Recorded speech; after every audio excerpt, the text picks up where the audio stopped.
Hai kawan-kawan, jumpa lagi dengan kita belajar bersama. Sebelum kita masuk pembelajaran, perkenalkan dulu rekan-rekan yang berpartisipasi dalam tugas ini. Di antaranya Fani Zahira, Happy Berliani, Imelda Rosalia, Muhammad Iqbal, Mutia Rodatul Jannah, Rahmat Ilham, dan yang terakhir Nur Aini. Kali ini kita akan membahas terkait maserasi dan perkolasi.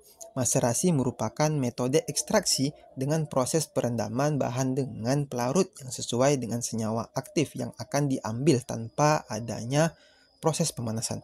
Prinsip maserasi yaitu cairan penyari akan menembus dinding sel, zat aktif di dalam sel dan di luar sel. Nah, pada saat proses perendaman, bahan akan terjadi pemecahan dinding sel dan membran sel yang diakibatkan oleh perbedaan tekanan antara luar sel dengan bagian dalam sel.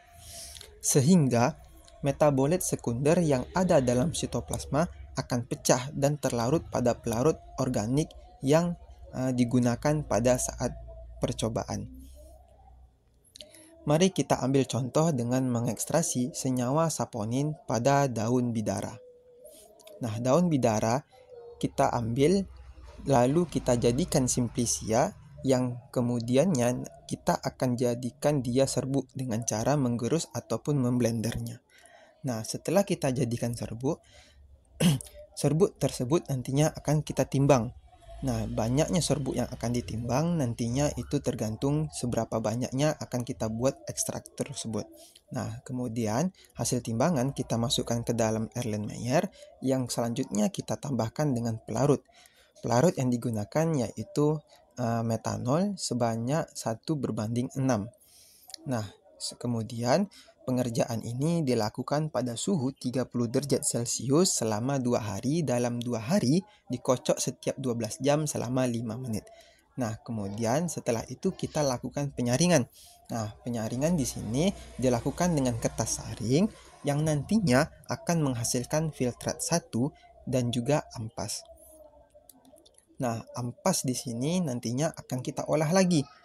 Nah, ampas tersebut akan dilakukan lagi proses perendaman dengan metanol yaitu sebanyak 50 ml, dikocok selama 5 menit, lalu disaring dengan mendapatkan filtrat 2. Filtrat 1 tadi kita gabungkan dengan filtrat 2. Nah, kemudian kita lakukan penyaringan.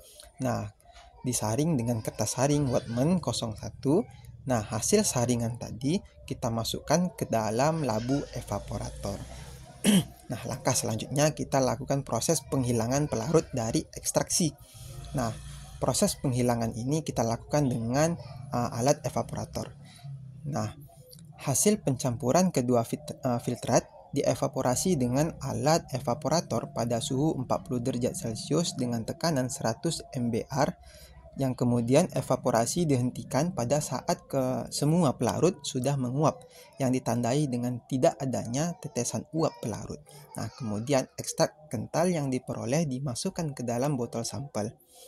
Nah, hasil akhirnya terbentuklah ekstraksi senyawa saponin dengan metode maserasi. Nah, kelebihan metode maserasi yaitu terjaminnya zat aktif yang diekstrak tidak akan rusak. Nah, untuk hasil yang lebih bagus perlu memperhatikan pelarut di mana digunakan pelarut sesuai kepolaran senyawa yang mau diekstrak. Nah, kekurangan metode maserasi itu yang pertama yaitu mereduksi tekstur, yang kedua waktu yang dibutuhkan, yang ketiga biaya yang mahal. Nah, sekarang sudah pada paham kan apa yang dimaksud maserasi serta cara menggunakannya. Sekarang ayo kita pelajari perkolasi. Perkolasi adalah cara penyarian yang dilakukan dengan mengalirkan cairan penyari melalui serbuk simplisia yang telah dibasahi. Selanjutnya ada prinsip maserasi yang mana serbuk simplisia ditempatkan dalam satu bejana silinder yang bagian bawahnya diberi sekat berpori. Cairan penyari dialirkan dari atas ke bawah melalui serbuk tersebut. Cairan penyari akan melarutkan zat aktif sel-sel yang dilalui sampai mencapai keadaan yang jenuh. Di sini ada jenis-jenis perkolasi, yang mana jenis perkolasi pertama itu ada perkolasi dingin, yang kedua ada perkolasi biasa, yang ketiga ada perkolasi dengan pengambilan pelarut, selanjutnya ada jenis perkolasi bertingkat. Dan selanjutnya ada perkolasi bertahap.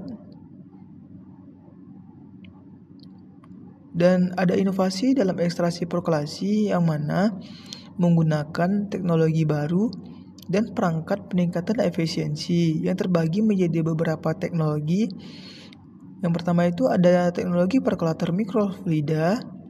Selanjutnya ada teknologi perkolator ultrasonik. Dan selanjutnya ada teknologi baru yakni perkolator MIE. Selanjutnya ada perkolator elektrokinetik. Dan teknologi selanjutnya yakni menggunakan teknologi perkolator bertekanan tinggi. Dan selanjutnya ada perkolator SLE dan perkolator otomatis. Nah, dari beberapa teknologi sedikit penjelasan yang mana perkolator ultrasonik itu merupakan alat yang digunakan dalam ekstraksi biasanya untuk menghasilkan ekstrak dari bahan-bahan alami. Yang kedua itu ada perkolator mikrofluida digunakan untuk melakukan proses perkolasi atau ekstraksi pada skala mikro. Ada perkolator otomatis yaitu perkolator atau ekstraksi yang telah diotomatisasi sepenuhnya. Perkolator SLE yang mana menggunakan pendekatan ekstraksi cair yang didukung oleh suatu medium. Ada perkolator bertekanan tinggi, itu merupakan perkolasi yang mampu bekerja di bawah tekanan tinggi. Dan selanjutnya ada perkolator elektrokinetik, yaitu menggunakan prinsip elektrokinetik untuk memfasilitasi pergerakan cairan. Dan terakhir itu ada perkolator MIE, itu merupakan radiasi gelombang mikro untuk mencapai efisiensi ekstrak zat aktif dari bahan alami. Dan ada beberapa kendala dan tantangan perkolasi. Yang pertama itu ada kontaminasi secara fisika, secara kimia, dan secara mikrobiologi. Yang kedua itu ada kestabilan zat aktif, yang mana ada degradasi termal, ada oksidasi, ada hidrolisi, ada fotodegradasi. Yang ketiga itu ada pengendalian kualitas, yang mana memiliki beberapa jenis pengendalian kualitas. Ada variabel kualitas bahan baku. Yang kedua itu ada ketidakstabilan zat aktif. Dan terakhir itu ada kontaminasi. Dari ketiga tantangan tersebut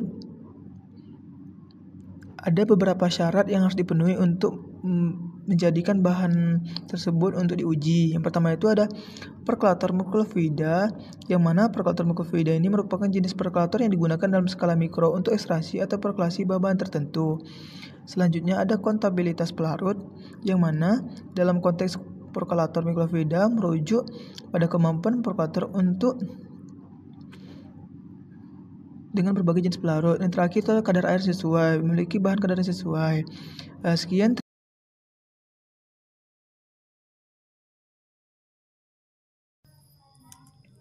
Nah, sekarang sudah pada paham kan terkait maserasi dan perkolasi. Hanya sampai di sini dulu pembelajaran kita kali ini.